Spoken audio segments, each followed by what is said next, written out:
दोस्तों नमस्कार, जय श्री कृष्णा, जय श्री राधे, हर हर महादेव।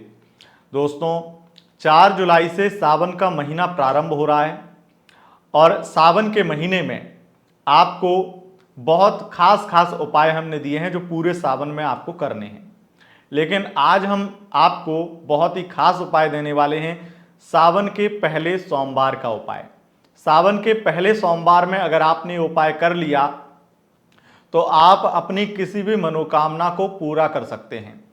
आप अपने महादेव से, भोलेनाथ से अगर कोई भी मनोकामना सिद्ध करने के लिए प्रार्थना करना चाहते हैं तो बहुत ही सरल विधि, बहुत ही आसान विधि और बहुत ही खास उपाय आपको हम बताएंगे जिससे अपनी कोई भी एक मनोकामना आप सिद्ध कर सकते हैं। चलिए जानते हैं कि किस प्रकार से इस सावन में आपकी मनोकामना हर तरीके से भगवान भोलेनाथ पूरी करने वाले हैं, क्योंकि इस बार का सावन ही इतना खास है। 2004 में पड़ा था ऐसा सावन जो डबल सावन, अब 2023 में पड़ा है और आगे अब 19 साल बाद पड़ेगा 2042 में। हर 19 साल बाद ऐसा सावन का संयोग बनता है जब सावन डबल हो जाता है, तो इसीलिए इस बार का सावन बहुत खास है। ऐसा शिव महापुराण का कथन है कि जब डबल सावन, अधिक मास जब सावन के मध्य में पड़ता है 19 साल बाद, तो ये सावन बहुत ज़्यादा खास होता है। और इस सावन में अगर हम कुछ भी जप तप दान पुण्य रुद्राभिषेक या कुछ भी पूजन उपाय करते हैं तो वो 1000 गुना ज़्यादा फल देता है हमें। अब 1000 गुना ज़्यादा फल देता है तो यानी कि हमने अगर कोई उपाय किया तो वो 1000 गुना ज़्यादा प्रभाव करेगा। तो सबसे ज़्यादा फलीभूत उपाय होगा, इसकी गारंटी का ठप्पा लग गया यहां पर शास्त्रों के अनुसार, कि आप जो भी उपाय करेंगे वो निश्चित रूप से आपका पूरा होने वाला है। और इसलिए अगर आप चाहते हैं कि आप अपने पार्टनर को वापस ले आएं, अगर आप चाहते हैं आपका जो रिश्ता जो टूट रहा है उसे बचा लिया जाए, आप चाहते हैं आपके पार्टनर की बुद्धि सही हो जाए, आप चाहते हैं कि आपके बच्चों का पढ़ाई में मन लगने लगे, या आप खुद चाहते हैं आपका पढ़ाई में मन लगने लगे, आपकी बुद्धि सही हो जाए, अगर किसी प्रकार से भ्रम, डर या किसी प्रकार से आपकी कंफ्यूजन, माइंड में नेगेटिविटी है, ये सब चीज़ें अगर ध्वस्त करना चाहते हैं और अपने आप को भगवान भोलेनाथ के प्रति समर्पित करना चाहते हैं तो बहुत ही आसान उपाय सावन के पहले सोमवार को यानी कि 10 जुलाई 2023 को करना है आपको। उपाय जानते हैं, पूरी विधि आपको बताएंगे, लेकिन उससे पूर्व आपको एक जानकारी दे दें कि आप हमारे यहाँ पर रुद्राभिषेक की बुकिंग करा सकते हैं। सावन के किसी भी सोमवार में ये आपका रुद्राभिषेक किया जाएगा। आप इसकी बुकिंग के लिए नाम, गोत्र और अपनी समस्या भेज करके और पेमेंट का स्क्रीनशॉट भेज करके बुकिंग करवा सकते हैं। आपका एक रुद्राभिषेक 1000 रुद्राभिषेक के बराबर भी फल प्राप्त आपको कराएगा, क्योंकि 1000 गुना ज़्यादा सब कुछ मिलेगा। 1 रुपये दान करेंगे तो 1000 रुपये दान के बराबर है। तो आप ये समझ लीजिए कि ये मौका दान पुण्य के लिए ही है और ये बार बार नहीं आता, 19 साल बाद आता है। तो आप गरीब हैं लेकिन उसमें 1 रुपये दान करेंगे तो 1000 रुपये दान करने का आपको फल प्राप्त होगा। 1 रुद्राभिषेक कराएंगे तो 1000 रुद्राभिषेक का फल प्राप्त होगा। तो इसलिए आपको जरूरी है, ये समय आपके लिए उपयुक्त है और ये समय ही अच्छे कार्यों के लिए, जितना अच्छा कार्य कर सकें वो, जितने पुण्य कार्य कर सकें करिए।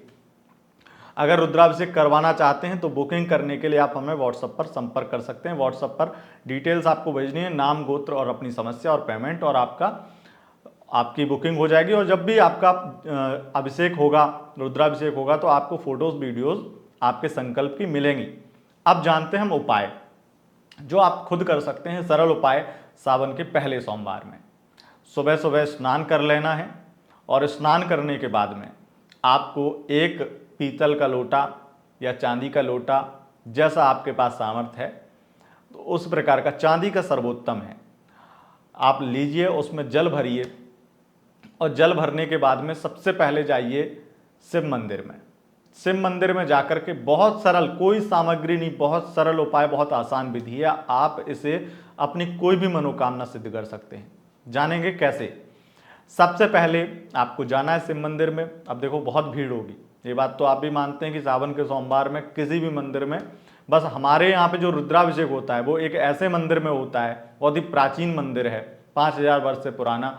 और उस मंदिर में कोई ज़्यादा नहीं आता है क्योंकि उस जगह पे कोई रहता ही नहीं है। एक तरह से वो बहुत ज़्यादा आउट में जंगल में है एक तरह से वो मंदिर, तो वहाँ पे कोई नहीं आता है। वहाँ पर हमारे सिर्फ रुद्राभिषेक किए जाते हैं, इसीलिए हम उस शिवलिंग पर रुद्राभिषेक करते हैं। बहुत जल्दी और बहुत लाभ लोगों को मिला है।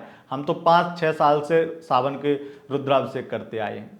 तो चलिए, जब आप मंदिर में जाएंगे तो वहाँ पर थोड़ा सा भीड़ खाली हो, आप शिव मंदिर में जाकर के वहाँ पर आपको सीधे हाथ में पहले तो जल लेना है, और जल सीधे हाथ में लेकर के उस लोटे से पहले आपको गणेश जी को वो जल थोड़ा सा चढ़ाना है, थोड़ा सा आपको नंदी जी को चढ़ाना है, माता रानी को चढ़ाना है। जो पंचदेव होते हैं उसमें शिव परिवार में जो भी हैं, नंदी हैं और कार्तिकेय हैं, जो भी आपके, और अगर हनुमान जी भी हैं वहाँ पर, कई मंदिरों में ज़्यादातर देखा गया कि शिव मंदिर में हनुमान जी भी हैं पास में, तो वहाँ पर भी सब पर जल चढ़ाइए। उसके बाद में सबसे लास्ट में आपको सीधे हाथ में लेकर के, अगर जल खत्म हो जाए दोबारा ले सकते हैं, फिर शिवलिंग पर चढ़ाइए।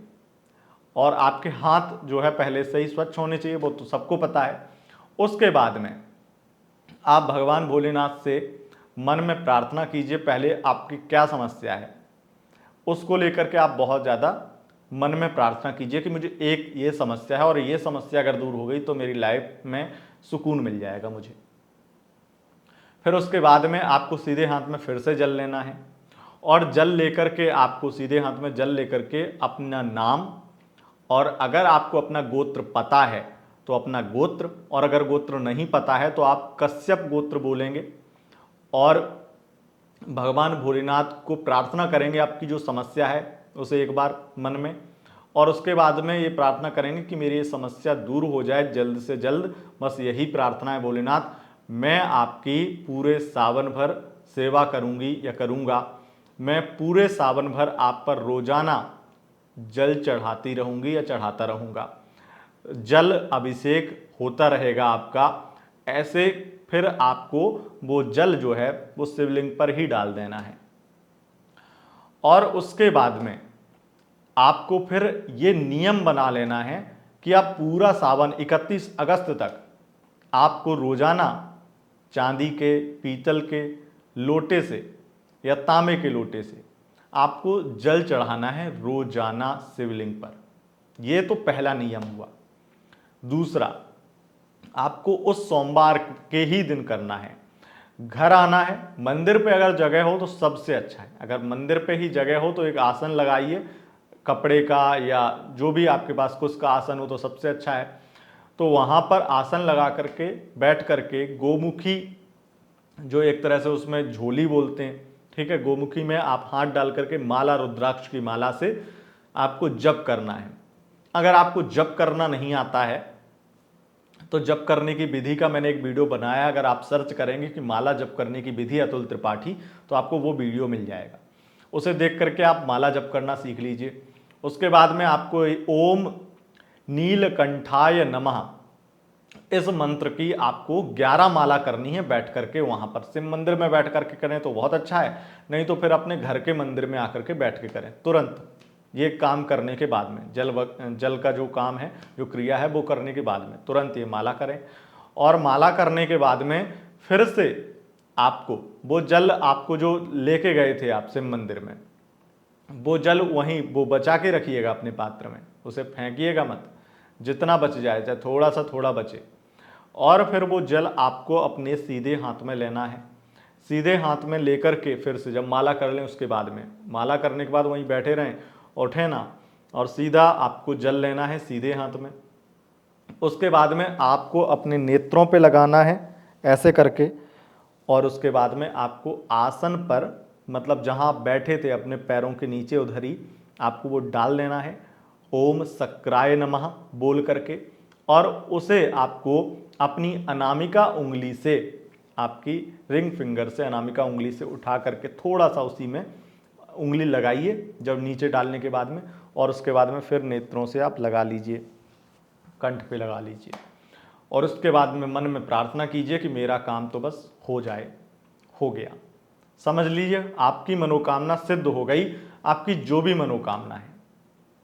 आप चाहे अपने पार्टनर को वापस पाना चाहें, चाहे पार्टनर को इमोशनल करना चाहें, चाहे पार्टनर के लिए आप खुद इमोशनल होना चाहें, जैसा चाहते हैं वो हो सकता है सिर्फ इस उपाय से। ये उपाय की विधि बहुत सिंपल है और ज़्यादा मेहनत आपकी नहीं है। बस आपको फिर सावन में 31 अगस्त तक आपको 1 लोटा जल चढ़ाना है पूरे से परिवार पर, शिवलिंग पर, और उसी मंदिर में जाना है जिस मंदिर में पहले दिन जाएं। ठीक है, तो ये उपाय आपका पूरा हो जाएगा। और हाँ, अब एक सवाल जरूर खड़ा होता है उन लोगों के लिए, उन महिलाओं के लिए जो ये कहेंगी, उनका बहनों का, माता बहनों का ये प्रश्न होगा कि अगर हमारी मंथली प्रॉब्लम आ गई तो क्या करें। कुछ नहीं करना है, आपकी वो स्वाभाविक है। इसलिए उन दिनों में आप जब मंदिर नहीं जाएंगी, पूजा नहीं करेंगी, तो उसमें आपको कोई दोष नहीं है, आपका उपाय फिर भी पूरा माना जाएगा। ये तो आपके एक तरह से आपकी दिनचर्या का हिस्सा है, ये हर महीने आपको होता ही है, ये कोई प्रॉब्लम नहीं है। तो इसके लिए तो ये आपको एक बेनिफिट है कि आपको वो 5-6 दिन नहीं करना है, तब भी आपकी मनोकामना पूरी होगी। तो ये उपाय आप जरूर कीजिए और मैं चाहता हूं कि आप इस उपाय को ज़्यादा से ज़्यादा शेयर करें, वीडियो को लाइक करें, चैनल को सब्सक्राइब कर लें, क्योंकि बहुत खास जानकारियां पूरे सावन के महीने की यहाँ पर आपको मिलने वाली हैं और कहीं नहीं मिलेंगी, वो जानकारी यहाँ मिलेगी। दोस्तों बहुत बहुत धन्यवाद, नमस्कार।